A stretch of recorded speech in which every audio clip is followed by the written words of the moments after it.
নমস্কার, তোমাদের প্রিয় ইউটিউব চ্যানেল এসএম ম্যাথ টিউটোরিয়ালে এসেছি আজকে একটা ভালো অঙ্ক নিয়ে।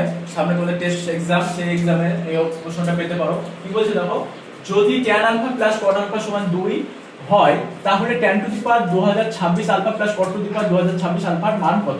ঠিক আছে, তাহলে tan alpha plus cot alpha সমান 2, tan alpha plus 1/tan alpha সমান 2, যেহেতু cot আলফা সমান 1/tan আলফা। ঠিক আছে, তাহলে এখানে লসাগু করলাম tan আলফা, কোনাকুনি যদি গুণ হয় tan স্কয়ার আলফা প্লাস 1 সমান 2, তাহলে tan স্কয়ার আলফা প্লাস 1 এটা কোনাকুনি গুণ করলে 2 tan আলফা হয়ে যাচ্ছে। ঠিক আছে, তাহলে 2 tan আলফাটা এই সাইডে আসছে, tan square alpha minus 2 tan alpha plus 1 equal to 0, তাহলে এটা হচ্ছে tan আলফা মাইনাস 1 তার হোল স্কয়ার ইকুয়াল টু 0। এটা মানে হচ্ছে tan alpha minus 1 equal to 0। কেন?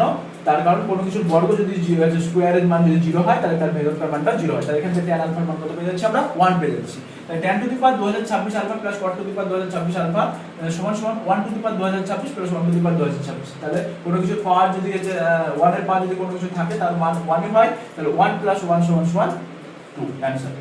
Thank you.